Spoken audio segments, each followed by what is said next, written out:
Hello, good morning students. Yes, આપણે જેમ જાણીએ છીએ એમ યસ ચેપ્ટર ફર્સ્ટ ના એન્ડ તરફ આગળ વધી રહ્યા છે. આજે ચેપ્ટર ફર્સ્ટ નું છેલ્લું લેક્ચર છે. આજે આપણે ચેપ્ટર ફર્સ્ટ પૂરું કરીશું ને યસ મીનવાઇલ આગળ જે ભણી ગયા છે એનું રિવિઝન પણ કરવાનું છે, સતત વાંચન કરવાનું છે. યસ ઇમ્પોર્ટન્ટ વસ્તુ હોમવર્ક હજુ પણ સબમિટ કરાવતા નથી, સો પ્લીઝ બધા જ હોમવર્ક સબમિટ કરાવે. ઓકે, ના અહીંયા આપણે જસ્ટ મેં બે એક્ઝામ્પલ લખ્યા છે.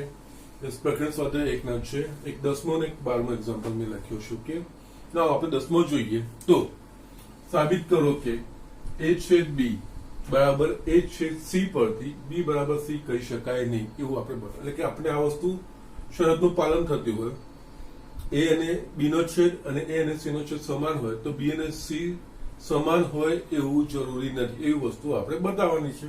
યસ, બહુ સરળતાથી આપણે બતાવી શકીએ છીએ આપણે આને. ઓકે, એટલે આપણે અહીંયા યસ બી અને સી ને સમાન નથી બતાવવાના.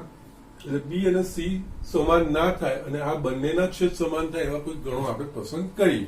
એટલે મેં તમને જેમ કીધું છે એમ જેમ બને એમ ઓછા ઘટકો, જયારે બી આ રીતે દ્રષ્ટાંતથી આપણે બતાવીએ ત્યારે આપણે જેમ બને એમ ઘટકો ઓછા લેવાના, કે જેનાથી આપણને એમને હેન્ડલ કરવાની સરળતા રહે. ઓકે, ધારો કે ગણ એ બરાબર ફક્ત 1 લઉં છું. ઓકે, નાઉ ગણ બી બરાબર યસ છેદ એટલે કે એના ઘટકો આમાં આવવા જોઈએ, એટલે 1 અને અહીંયા હું 2 લઉં છું. ઓકે, ગણ સી, હવે સી એવો પસંદ કરવાનો એ છેદ બી બરાબર એ છેદ સી થવો જોઈએ અને બી અને સી સમાન ના થવું જોઈએ. ઓકે, ના ગણ સી લેવું હોય તો યસ એ છેદ બી શું થશે તો કે ગણમાં 1 થશે. ઓકે, ના એટલે આપણે અહીંયા પણ એ છેદ સી સમાન બતાવવાનું છે, આમાં 1 લઈશું અને જસ્ટ આ બીજો ઘટક 3 લઈ લો. યસ, તમે અહીંયા જોઈ શકશો. યસ, એ છેદ બી 1, એ છેદ સી 1, બી અને સી સમાન છે તો કે નહીં, ભિન્ન છે, એક આ ઘટક અલગ છે. ઓકે, બસ આ તમારું પતી ગયું. ઓકે, અહીંયા a છેદ b બરાબર 1 યસ તથા a છેદ c બરાબર 1, એટલે કે a છેદ b બરાબર a છેદ c છે પરંતુ b બરાબર c નથી. b ઇઝ નોટ, બંને સમાન ગણ નથી. ઓકે, યસ જે આપણે બતાવવાનું છે. ઓકે, એ છેદ બી પર બી પર સી, એટલે માટે એ છેદ બી બરાબર એ છેદ સી પરથી બી બરાબર સી કહી શકાય નહીં. યસ, આ રીતે આપણે બતાવવાનું સિમ્પલ એક્ઝામ્પલો લઈને. જસ્ટ મેં તમને કીધું છે એ પ્રમાણે ઘટકો જેટલા બને એટલા ઓછા લેવાના, જેનાથી આપણને હેન્ડલ કરવાની સમજ પડે. ઓકે, આના પછી એક મેં 11મો દાખલો છોડ્યો છે. એકચ્યુઅલી આપણે આગળ 3જા નંબરનો એક્ઝામ્પલ કર્યો છે, એક્ઝેક્ટલી સેમ એક્ઝામ્પલ છે. એ વખતે પણ મેં તમને કીધું હતું કે આપણને જયારે એ છેદ બી 3જા નંબરનો છે કે જોઈ લેવા દો, એક મિનિટ. યસ, એ 3જા નંબરનો આપણે એક્ઝામ્પલ કર્યો છે એ રીતનો જ છે, ફક્ત અહીંયા ગણના નામ બદલ્યા છે, બીજું કઈ જ નહીં. જે થર્ડ એક્ઝામ્પલ કર્યું છે એ રીતે 11th એક્ઝામ્પલ કરવાનો છે, તમારો જવાબ આવી જશે. અને બીજી એક વસ્તુ અહીંયા આ વસ્તુ જયારે થર્ડ એક્ઝામ્પલની વાત નીકળી છે ત્યારે આપણે થર્ડ એક્ઝામ્પલમાં જોયું હતું એ છેદ બી બરાબર એ છેદ સી અને એ યોગ બી બરાબર એ યોગ સી હોય તો બી બરાબર સી. યસ, અહીંયા ધ્યાન આપજો. એ યોગ બી બરાબર એ યોગ સી અને એ છેદ બી બરાબર એ છેદ સી, આ બંને શરતો હોય ને ત્યારે બી બરાબર સી થાય. પરંતુ યસ અહીંયા એ છેદ બી બરાબર બી છેદ એ છેદ સી છે તો એના પરથી બી બરાબર સી કહી શકાશે નહીં.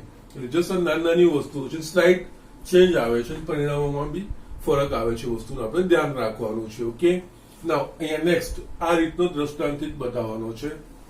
ગણ એ બી સી એવા શોધો કે જેથી એ છેદ બી, બી છેદ સી અને એ છેદ સી અરિક ગણો થાય અને એ છેદ બી છેદ સી બરાબર 5 બને. આપણે છે ને અહીંયા એબીસી એવા ગણો લેવાના છે કે પરસ્પર એ લોકો પરસ્પર એમનો છેદ એ ખાલી ગણ ના થાય, એટલે પરસ્પર એ અલગ ગણો ના કહેવાય, પણ ત્રણેયનો છેદ 5 બને. ઓકે, બહુ જ સરળ રીતે થઈ જશે. આ જે કીધું છે એ પ્રમાણેના ગણોની પસંદગી કરતી જવાનું.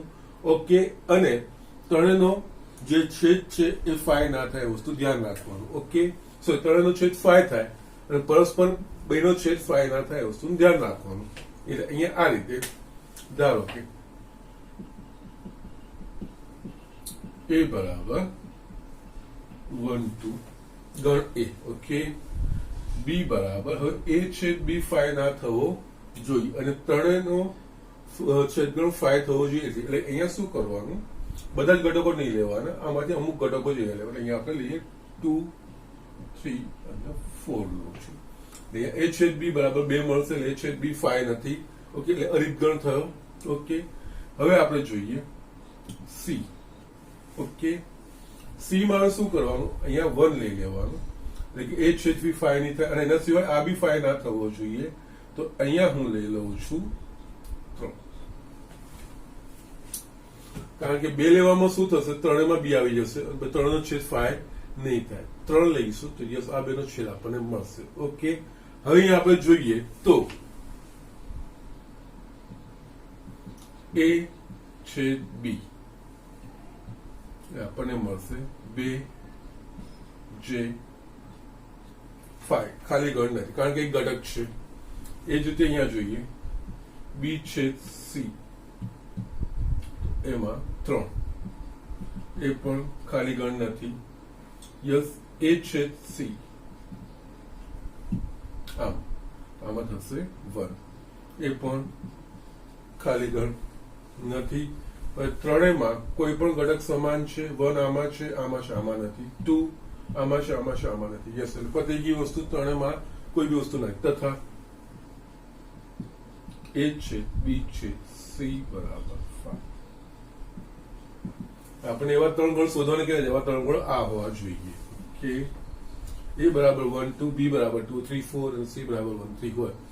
જરૂરી નથી, તમે તમારી રીતે ઘટકો લઈ શકો છો, પરંતુ આ રીતે જે કન્ડિશનો છે કે જે શરતો છે એ રીતનું પાલન કરે એ રીતના ઘટકો લઈને એ રીતે આપણે આગળ વધવાનું હોય. ઓકે, સો આ જ વસ્તુઓ છે, બીજું કંઈ જ નથી. આ રીતના દાખલા થઈ ગયા, બહુ સરળ દાખલા છે, સિમ્પલ છે ને આરામથી કરી શકાય એવા છે. ઓકે, જસ્ટ ઝડપ ખ્યાલ રાખી લો. હવે આમાં પ્રકરણ સ્વાધ્યાયમાં એક 15મો દાખલો, છેલ્લો દાખલો મારે તમને બતાવવાનો છે, ઇમ્પોર્ટન્ટ દાખલો છે. ઓકે, એ બતાવીને જસ્ટ આ ચેપ્ટર આપણું ફિનિશ થશે. યસ સ્ટુડન્ટ્સ, અહીંયા મેં આ એક એક્ઝામ્પલ લખ્યું છે, પ્રકરણ સ્વાધ્યાયનું 15મો એક્ઝામ્પલ લખ્યું છે. ઓકે, યસ, બહુ સરસ છે, સમજવાનું પણ છે અને ઇમ્પોર્ટન્ટ એક્ઝામ્પલ છે. યસ, આના પરથી ઘણી બધી વસ્તુ આપણે બધું જેટલું બી છે એ વસ્તુ આપણે કવર કરી શકીશું. પહેલા હું એકવાર આખો એક્ઝામ્પલ, આખો દાખલો વાંચી લઉં છું. ઓકે, ના 60 વ્યક્તિઓના સંરક્ષણમાં 25 વ્યક્તિઓ સમાચાર પત્ર H વાંચતા, 26 સમાચાર પત્ર T વાંચતા, 26 સમાચાર પત્ર I વાંચતા, 9 H અને I વાંચતા, 11 H અને T બંને વાંચતા, 8 T અને I વાંચતા તથા 3 તમામ સમાચાર પત્ર વાંચતા માલુમ પડ્યા. ઓછામાં ઓછું એક સમાચાર પત્ર વાંચનાર અને બીજું માત્ર એક જ સમાચાર પત્ર વાંચનાર વ્યક્તિઓની સંખ્યા શોધો. ઓકે, આમાં જે બીજો પાર્ટ છે એ મહત્વનો છે. કે એકચ્યુઅલી મેં તમને એક આગળ પ્રકરણ ઉદાહરણમાં દાખલો કરાયો છે, એમાં 2 વ્યક્તિઓનું હતું, આમાં ઓછા એક જ છે એ વસ્તુ છે. એ કેવી રીતે કરવાનું, એ લોજિક પર જ આગળ વધવાનું છે અને આપણે સમજવાનું છે. અને આ દાખલા આપણે બંને રીતે સૂત્રની મદદથી પણ જોઈશું અને વેન આકૃતિની મદદથી પણ જોઈશું. બંને વસ્તુ આપણે સમજીશું. ઓકે, નાવ અહીંયા જે મેં તમને કીધું છે કે શું ધ્યાન રાખવાનું, અહીંયા 60 વ્યક્તિઓ, એટલે 60 વ્યક્તિઓ આ બધાનો યોગ છે કે યુ છે નક્કી કરવાનું. અહીંયા 60 વ્યક્તિનું સર્વેક્ષણ કર્યું છે, એમાંથી આ રીતના અલગ અલગ આપણને કોઈ એક વાંચે છે, મીન્સ H T અને I સમાચાર H T અને એ રીતે બધું આપણને ઇન્ફોર્મેશન આપેલી છે. ઓકે, નાવ અહીંયા આપણને એવું નથી દર્શાવ્યું કે આ 60 વ્યક્તિઓ પૈકી આ 3 માંથી ઓછામાં ઓછું એક વાંચે જ છે એવું આપણને આપેલું નથી. જો એવું વિધાન લખેલું હોય કે આ 60 વ્યક્તિના સર્વેક્ષણમાં 60 પૈકી આ 3 માંથી ઓછામાં ઓછું એક વાંચનાર સમાચાર પત્ર વ્યક્તિ સમાચાર પત્ર વાંચનાર છે એવું આપેલું હોત તો આ ત્રણેયનો યોગ થઈ જતો. એવું વસ્તુ આપેલું નથી કે આમાં 60 માંથી અમુક વ્યક્તિઓ એવા પણ હશે કે જ્યાં ત્રણમાંથી કોઈ સમાચાર પત્ર વાંચતા પણ ના હોય. ઓકે, તો અહીંયા આ યુ કહેવાશે અને એના પરથી આપણે અહીંયા ઓછામાં ઓછું એક સમાચાર પત્ર વાંચનાર એટલે ઓછામાં ઓછું એટલે કે કાં તો ત્રણમાંથી કોઈ એક વાંચે, ત્રણમાંથી બે વાંચે કે ત્રણ વાંચતું હોય, એ બધા જ આમાં આવી ગયા. અને ઓછામાં ઓછું એક એટલે કે યોગ લેવાનું, એટલે ત્રણેયનો યોગ અહીંયા શોધવાનો છે. ઓકે, અને આમાં માત્ર એક જ સમાચાર પત્ર એટલે ખાલી એચ વાંચતો હોય, ટી અને આઈ ના વાંચતો હોય, માત્ર ટી વાંચતો હોય, એચ અને આઈ ના વાંચતો હોય, અને માત્ર આઈ વાંચતો હોય અને એચ અને ટી ન વાંચતો. એ રીતના આપણે શોધવાના છે. ઓકે, જસ્ટ આને પહેલા આપણે તો આખું ગાણિતિક સ્વરૂપ આપી દઈએ. ઓકે, એટલે ગાણિતિક સ્વરૂપમાં 60 વ્યક્તિઓ મેં જેમ કીધી એ પ્રમાણે આ થશે. ઓકે, એના પહેલા તો આપણે જસ્ટ એક વિધાન લખવાનું છે, હંમેશા લખવાનું. ગણ આપણે વ્યાખ્યાયિત કરવાના. ઓકે, ધારો કે ગણ જે નામ છે એટલે ગણ એચ એ સમાચાર પત્ર એચ વાંચનાર વ્યક્તિઓ, ગણ ટી એ સમાચાર પત્ર ટી વાંચનાર વ્યક્તિઓ,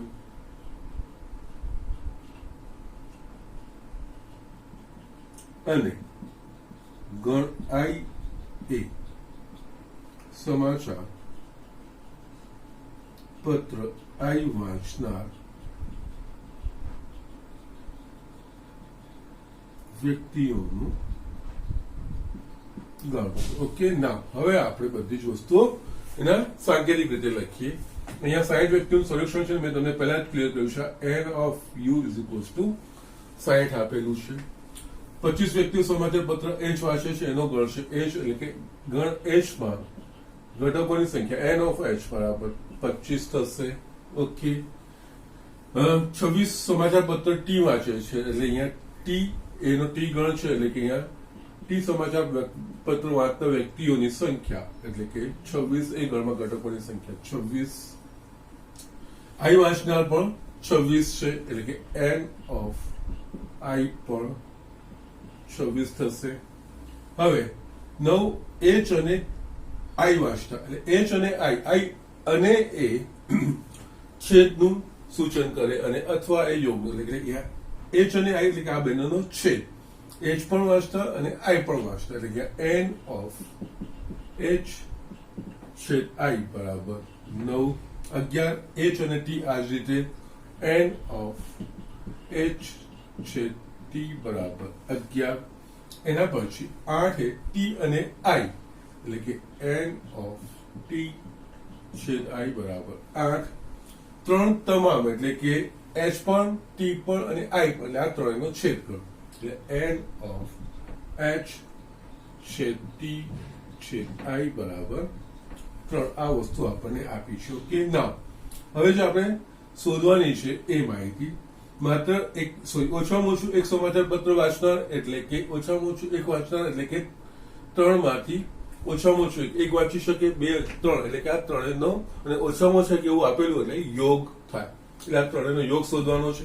યસ, બધી જ ઇન્ફોર્મેશન લખી છે. યોગ બહુ જ સરળતાથી શોધી શકાશે. ઓકે, ના એટલે પહેલું ઓછામાં ઓછું એક સમાચાર પત્ર વાંચનાર વ્યક્તિઓની સંખ્યા બરાબર થશે n ઓફ h યોગ t યોગ i. આ વસ્તુ આપણે શોધવાની થશે. યસ, આપણને n ઓફ a યોગ b યોગ c નું સૂત્ર ખબર છે. વસના પર a b c ની જગ્યાએ h t અને i છે, એટલે અહીંયા n of h plus n of t plus n of i minus n of h છેદ t minus n of t છેદ i માઇનસ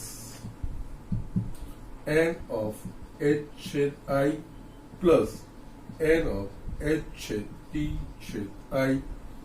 બધા જ મૂલ્યો આપણને આપેલા છે, બધી જ કિંમતો આપણે મૂકતી જવાનું છે. ઓકે, n ઓફ h આપણા પાસે છે 25, n ઓફ ટી અને આઈ બંને 26 છે એટલે અહીંયા 26 પ્લસ 26 ઓકે માઇનસ યસ છેદ છે 9 11 ને 8 એટલે 9 8 3 નો છેદ છે 3 ઓકે યસ અહીંયા આપણે ગણતરી કરી લઈએ ઓકે યસ 52 ને 77 ને 3 80 માઇનસ 28 ઓકે એટલે આ થશે 52 એટલે ઓછામાં ઓછું એક સમાચાર પત્ર વાંચનાર વ્યક્તિની સંખ્યા 52 થશે કુલ કેટલી 60 એટલે આમાંથી એક પણ સમાચાર પત્ર નહીં વાંચનારની સંખ્યા 8 થશે એ પણ જવાબ આપણને મળી છે ત્રણેયમાંથી કોઈ પણ સમાચાર પત્ર નહીં વાંચનારની સંખ્યા 8 કુલ 60 નું સર્વેક્ષણ ત્રણમાંથી ઓછામાં ઓછું એક વાંચનાર આપણને આ મળી ગયું આ બેનો તફાવત ત્રણેયમાંથી એક પણ સમાચાર પત્ર નહીં વાંચનારની સંખ્યા મળી જશે ઓકે નાઉ નેક્સ્ટ પાર્ટ ઇમ્પોર્ટન્ટ છે ઓકે નાઉ અને એના માટે થોડી જગ્યા પણ જોઈશે એટલે અહીંયા જસ્ટ હું જગ્યા બનાવું છું ઓકે જેનાથી આપણે યસ નવા બોર્ડ પર લખવાની જરૂર ના પડે યસ અહીંયા જે બીજો પોર્શન છે માત્ર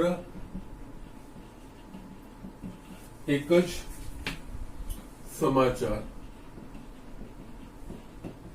પત્ર વાંચનાર વ્યક્તિઓની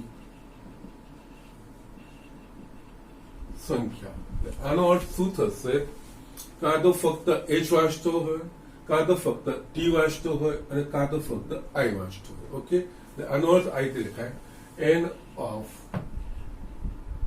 માત્ર એચ પ્લસ એન ઓફ માત્ર ટી એન ઓફ માત્ર આઈ ઓકે જસ્ટ આ તો જસ્ટ મેં લખ્યું છે હવે અહીંયા માત્ર એચ વાંચતો હોય એનો મતલબ એચ વાંચતો હોય અને ટી અને આઈ ન વાંચતો હોય ઓકે એટલે અહીંયા શું થશે જો અહીંયા શબ્દો જે ભાષા હું બોલું છું એ ભાષા પર તમારે ધ્યાન આપવાનું છે એચ વાંચતો હોય અને ટી અને આઈ ન વાંચતો એ થશે ખાલી માત્ર એચ વાંચનારા અહીંયા એચ વાંચનાર એચ સોરી સમાચાર પત્ર એચ વાંચનાર એચ તો સમાચાર પત્ર એચ નહીં વાંચનાર એનો પૂરક ગણ એચ ડેશ ઓકે એટલે અહીંયા શું થશે પહેલામાં અને અહીંયા જે શબ્દ બોલું છું એચ વાંચે છે અને ટી અને આઈ નથી વાંચતો એ થશે ફક્ત માત્ર એચ વાંચનાર અહીંયા હું વચ્ચે અને બોલું છું અને એટલે છેદનું અહીંયા એચ વાંચે છે એટલે એચ ટી નથી વાંચતો એટલે ટી ડેશ અને આઈ નથી વાંચતો એટલે આઈ ડેશ જો એચ ટી વાંચે છે તો ટી નથી વાંચતો તો એનો પૂરક ગણ ટી ડેશ અને આઈ વાંચે છે તો એ આઈ અને આઈ નથી વાંચતો તો એનો પૂરક ગણ આઈ ડેશ તો યસ અહીંયા પહેલામાં શું થશે માત્ર એચ વાંચનારમાં એચ વાંચે છે અને ટી અને આઈ નથી વાંચતો એટલે અહીંયા આપણે આને આ રીતે લખી શકીશું સંકેતમાં એન ઓફ એચ છેદ ટી ડેશ છેદ આઈ ડેશ ઓકે હું સૂત્રની મદદથી પહેલા તમને બતાવું છું આ જ વસ્તુ હું તમને વેન આકૃતિથી પણ બતાવી દઈશ ઓકે એટલે જસ્ટ પહેલા આપણે સૂત્રની મદદથી આ વસ્તુ જોઈ લઈએ કે આ કેવી રીતે ઓકે એટલે આમાં આ વસ્તુ સમજવાની છે આપણે આ માત્ર એચ વાંચનાર એનો મતલબ બાકીનું બધું પછી એના પરથી આપણે લખી શકીશું માત્ર એચ વાંચનાર એનો મતલબ ફક્ત એચ વાંચે છે ટી અને આઈ નથી વાંચતા એચ વાંચે છે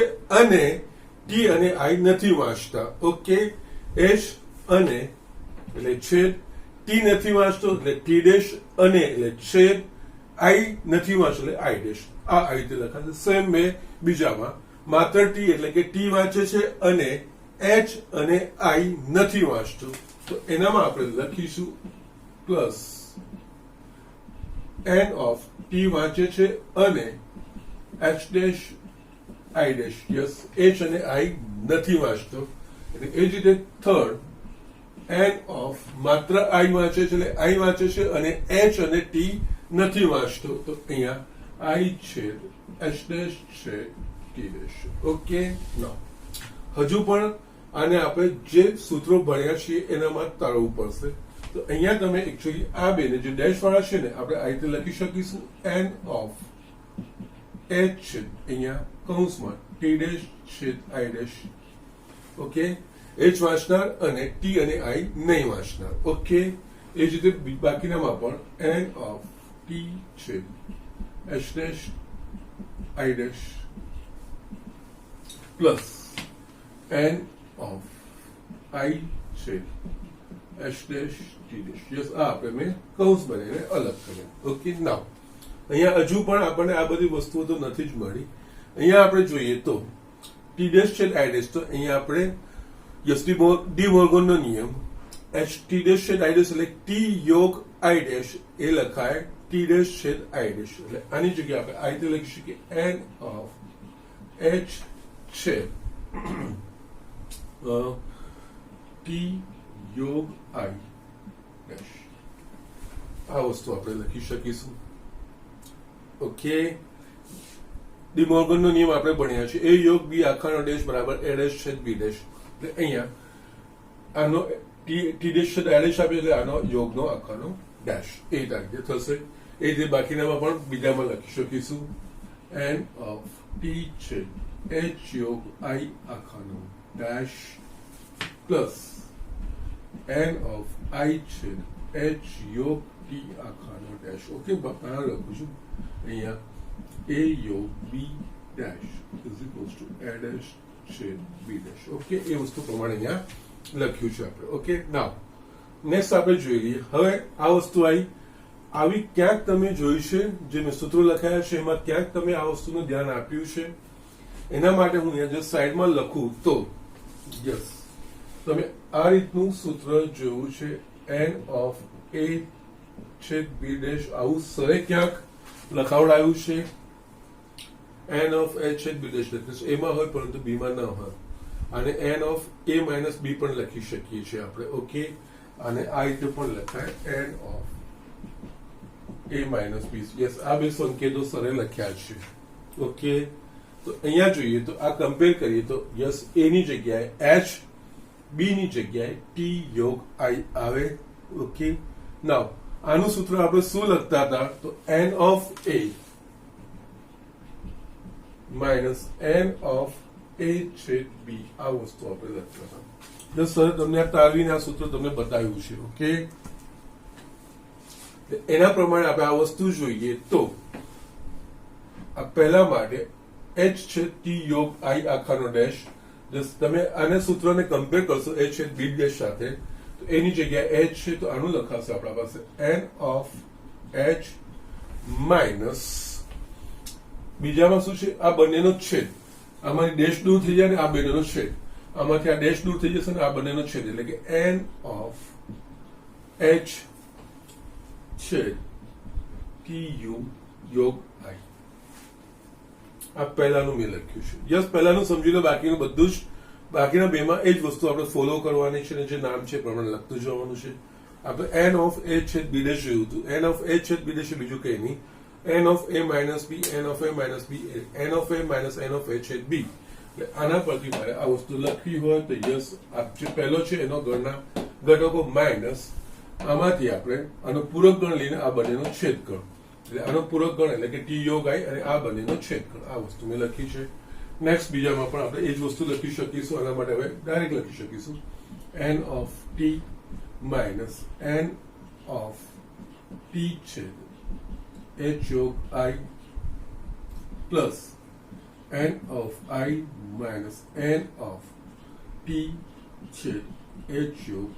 આ વસ્તુ લખાશે. ઓકે, યસ, હવે આ બધામાંથી n of H, n of T, n of T I એ વસ્તુ મને ખબર છે એટલે હું સાથે લખી દઉં છું. એટલે અહીંયા n of H plus n of T plus n of I આ વસ્તુ મેં સાથે લખી દીધી. હવે અહીંયા જોઈએ તો અહીંયા છેદ છે ને યોગ છે તો અહીંયા આપણે એમનો વિભાજનનો નિયમ વાપરી શકીએ.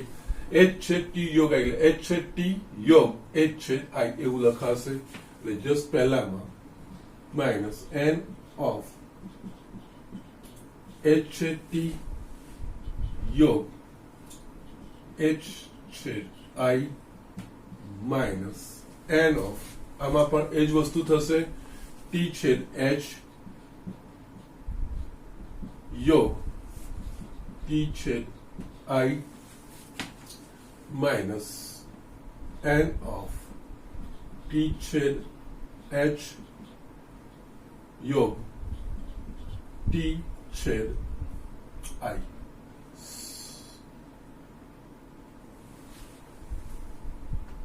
યસ ક્યાં ભૂલ થાય છે ઓકે અહીંયા આઈ આવવું જોઈએ આઈ સોરી એન ઓફ આઈ છે એન ઓફ આઈ યસ અહીંયા ભૂલ છે આઈ લખવાનું હતું અહીંયા આઈ છેદ એચ યોગ આ ટી છે ઓકે તો આઈ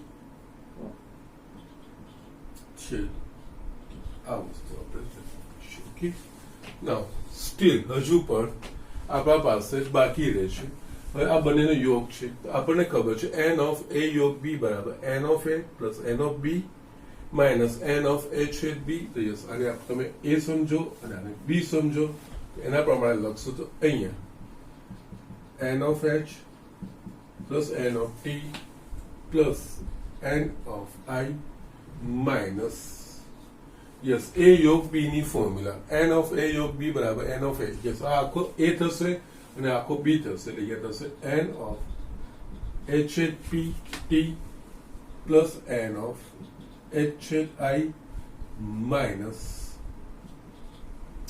આ બંનેનો છેદગણ આ બંનેમાં છેદમાં એચ છેદ ટી છેદ એચ છેદ આઈ યસ એ બીજું કઈ નહીં એચ ટી અને આઈ નો છેદ થશે કે એન ઓફ એચ છેદ ટી છેદ આઈ ઓકે આ પહેલું થયું એ જ રીતે બીજા માટે યસ અહીંયા સેમ હવે વસ્તુ લોજિક એ જ થશે એ યોગ બી આના માટે એ આ એચ ટી છેદ એચ અને બી એ એચ છેદ આઈ ઓકે સર ટી છેદ આઈ થશે ઓકે તો અહીંયા આપણે એન ઓફ ટી છેદ H plus n of T છેદ આઈ અને આને બંનેનો છેદગણ એ ત્રણે ગણનો છેદગણ જ મળશે minus n of yes T છેદ એચ છેદ આઈ અને છેલ્લું જે છે એના માટે આઈ છેદ એચ લઈએ એન ઓફ આઈ છેદ એચ પ્લસ એન ઓફ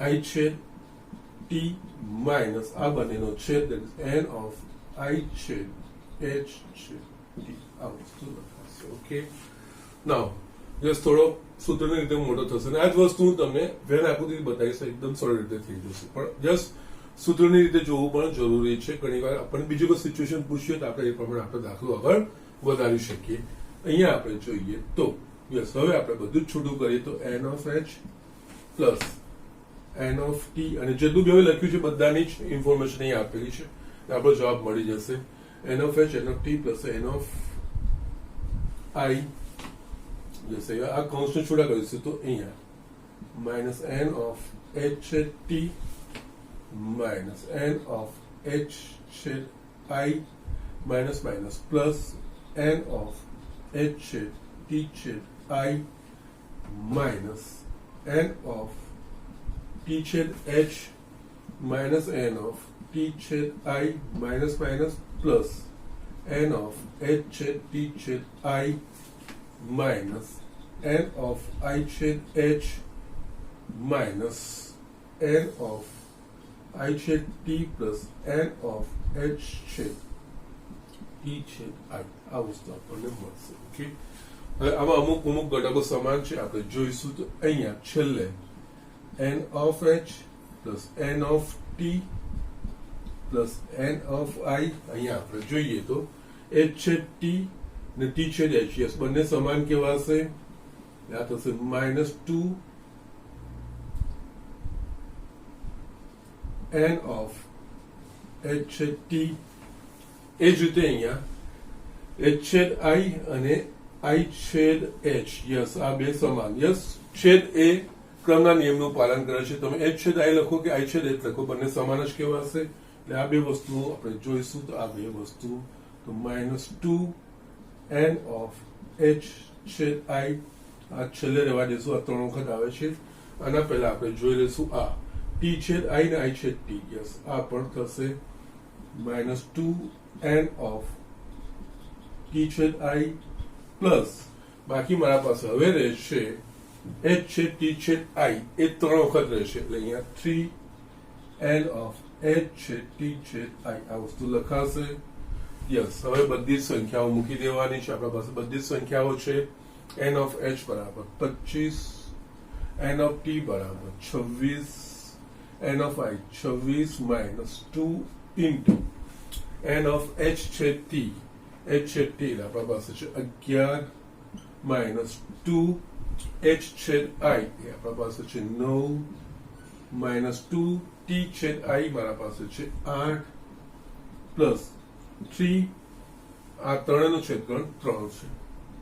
બસ આ બધી જ કિંમતો મૂકીશું તો આપણા પાસે એકચ્યુઅલી આનું તો ગણી લેવાશે 77 થશે આ ત્રણેયનું માઇનસ 22 માઇનસ 18 માઇનસ 16 પ્લસ 9 એટલે અહીંયા આપણે ગણવા જઈશું 77 પ્લસ 9 એટલે આ થશે 86 માઇનસ આ ત્રણેયનો સરવાળો 40 minus 56 is equals two 30. Yes આ તમારો જવાબ આવે છે 30. યસ થોડો મોટો દાખલો થઈ ગયો છે, લાંબો થઈ ગયો છે. યસ એટલા માટે જ મારે તમને બતાવવાનો હતો ને એટલે જ મેં તમને સિલેક્ટ કર્યું છે. આના પરથી તમે ગમે તે પ્રકારના દાખલા ગણી શકો છો. યસ આ તમે બેઝિક લોજિક જે સમજાઈ જાય તો આના પરથી આવા તમારે કુટ પ્રશ્ન પ્રકારના કોઈ પણ દાખલાઓ તમે સરળતાથી ગણી શકો છો. ઓકે, અને જ્યાં જ્યાં જે સૂત્ર વાપરવાનું તો બાજુમાં મેં લખીને એ વસ્તુ તમને સમજણ આપી છે અને એ પ્રમાણે આપણે આગળ વધતા ગયા છીએ. Okay, so these are the things. આ દાખલો આ રીતે ગણાશે. યસ ઝડપથી ગણી લો અને આ જ દાખલો હું તમને વેન આકૃતિની મદદથી બતાવી રહ્યો છું કે કેવી રીતે ગણાશે. ઓકે, સો just write down quickly. Yes students, હવે આ સેમ દાખલો યસ મેં અહીંયા લખ્યું છે અને જે ઇન્ફોર્મેશન આપણને જોઈએ એ વસ્તુ મેં અહીંયા મૂકી છે. આ સેમ દાખલો આપણે વેન આકૃતિથી કેવી રીતે દર્શાવી શકીએ છીએ એ વસ્તુ આપણે ઝડપથી જોઈ લઈએ અને કેટલું સરળતાથી આવે છે. પણ અહીંયા વેન આકૃતિમાં જે સંખ્યાઓ મૂકવાની છે, કેવી રીતે કરવાની છે શરૂઆત, એ વસ્તુ મહત્વની છે. ઓકે, અહીંયા આપણે આ વેન આકૃતિથી કરવું હોય તો અહીંયા 3 ગણ વિશે વાત થઈ ગઈ છે. અહીંયા 3 ગણની આપણે વાત કરીશું. યસ, અને થોડીક જસ્ટ મોડી દોરું છું કે જેનાથી આપણે અંકો વ્યવસ્થિત અંદર લખી શકીએ. યસ, આ આપણું થશે સાર્વત્રિક ગણ. અહીંયા આપણા પાસે 2 અને આ. યસ, અહીંયા આપણા પાસે આ h t અને આપણે i, આ h t અને i આ વસ્તુ આપણે લીધી છે. ઓકે, ના અહીંયા છે ને હવે અંકો મૂકવાની કેવી રીતે શરૂઆત કરવાની તો કે મેં તમને જસ્ટ 2 ગણ માટેનું બતાવી છે તમને વેન આકૃતિઓ. એમાં આપણે છેદમાંથી શરૂઆત કરી એટલે કે અંદરથી આપણે 12 તરીકે જઈએ છીએ. એટલે અહીંયા આપણે શરૂઆત કરવાની 3 ગણોનો છેદગણ. અહીંયા h t અને i ત્રણેયનો છેદગણ, h t અને i ત્રણેયનો છેદગણ આ વસ્તુ આવશે. ઓકે, તો પહેલા ત્યાંથી શરૂઆત કરવાની. ત્રણેયના છેદમાં ઘટકોની સંખ્યા કેટલી છે? 3. એટલે આ ભાગમાં ઘટકોની સંખ્યા થશે 3, h છેદ t છેદ i. ઓકે, એના પછી 2 ગણોનું લેવાનું. યસ, પહેલા h અને i નો છેદ, એમાં કેટલા ઘટકો છે? 9. એટલે h અને i નો ભાગ કયો થશે છેદનો? આ h અને i. એટલે આ જે ભાગ છે યસ આ થશે આપણા પાસે h છેદ i. h છેદ i માં કેટલા છે? 9. આમાં ઓલરેડી 3 લખી નાખ્યા એટલે આ થશે 6. એટલે આ થશે ટોટલ h છેદ i બરાબર 9. એ જ રીતે આપણે બીજા લેતા જવાનું. h છેદ t બરાબર 11 એટલે h છેદ t. એટલે આ જે ભાગ છે જો અહીંયા ડ્રો કરું છું. યસ, આ થશે h છેદ t કહેવાશે. h છેદ t માં કેટલા છે? 11.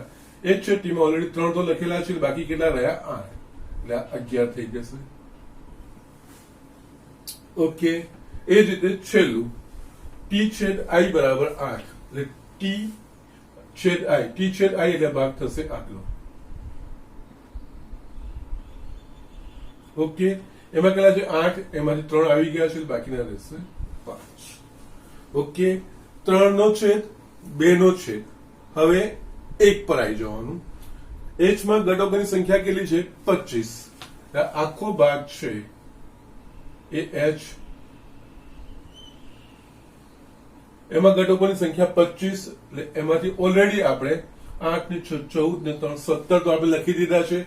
એટલે 25 છે, 25 માટે આપણા પાસે લખવાનું થશે 8. યસ, એટલે h માં બધો સરવાળો કરશો તો 25 તમને મળી જશે. ઓકે, એ જ રીતે t માં ઘટકોની સંખ્યા કેટલી છે? 26. t એટલે કે આટલો ભાગ. યસ હું અહીંયા પાછું આખું દોરું છું એટલે તમને જસ્ટ ખબર પડે આ ટી એટલે આ આખો ભાગ. એમાં ઘટકોની સંખ્યા છે 26. એમાં ઓલરેડી આપણા પાસે 8 ને 3 11 ને 5 16 એ આવી ગયા છે એટલે 26 બનાવવા માટે 10 ખૂટે લઈએ 10 અહીંયા એટલે આ 26 થઈ જશે. એ જ રીતે આઈ માં 26 છે તો આઈ એ આગળ કહેવાય. ઓકે એમાં 26 એમાં ઓલરેડી આપણા પાસે 14 આવી ગયા છે. 6 ને 3 9 ને 5 14 અને આપણા પાસે કેટલા 26 એટલે કેટલા બાકી રહેશે 12 એટલે આખું થઈ જશે 26 થઈ જશે. યસ આ માહિતી બધી તમે લખી નાખી. બધી જ ઇન્ફોર્મેશનો તમને અહીંયાથી મળી જશે.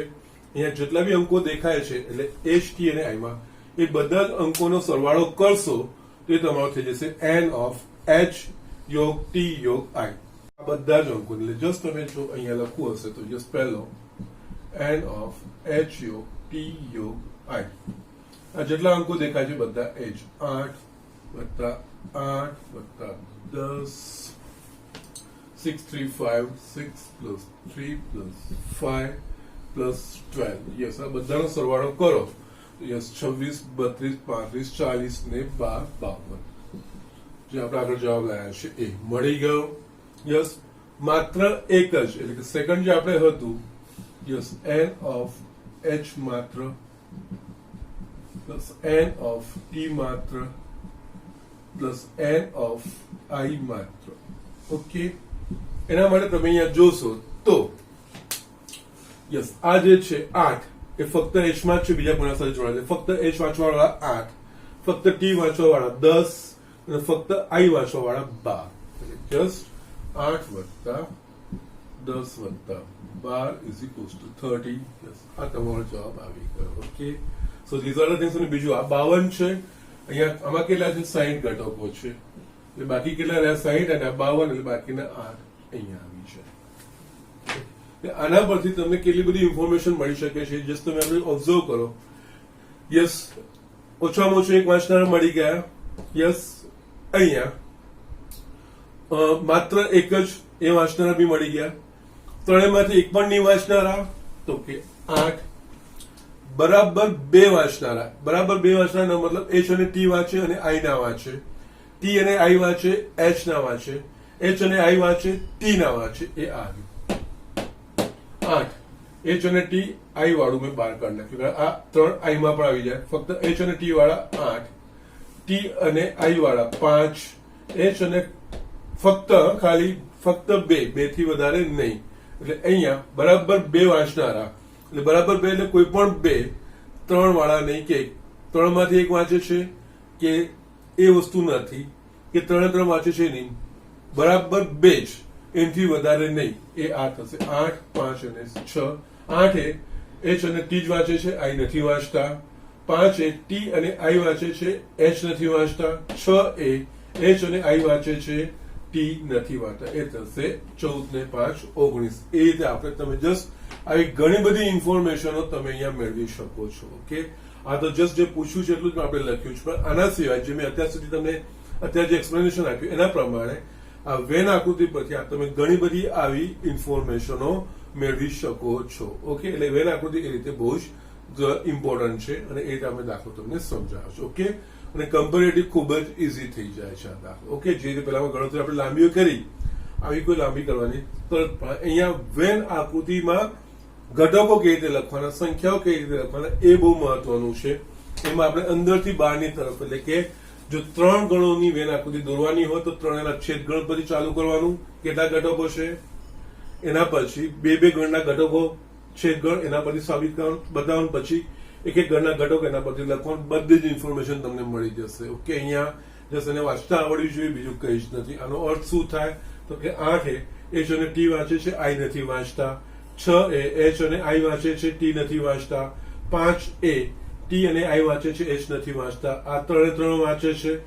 આ એ છે t h અને t બંને વાંચનારી એમાં i વાળો પણ આવી જાય છે. એ રીતનું થાય 11. એ આપણે કહી શકીએ આ માત્ર h વાંચનારા, માત્ર t વાંચનારા, માત્ર i વાંચનારા. જસ્ટ એવી ઇન્ફોર્મેશન આપણે જસ્ટ તરવતા આવવી જોઈએ. ઓકે તો જસ્ટ અહીંયા મારું આ ફર્સ્ટ ચેપ્ટર અહીંયા હું પૂરું કરું છું.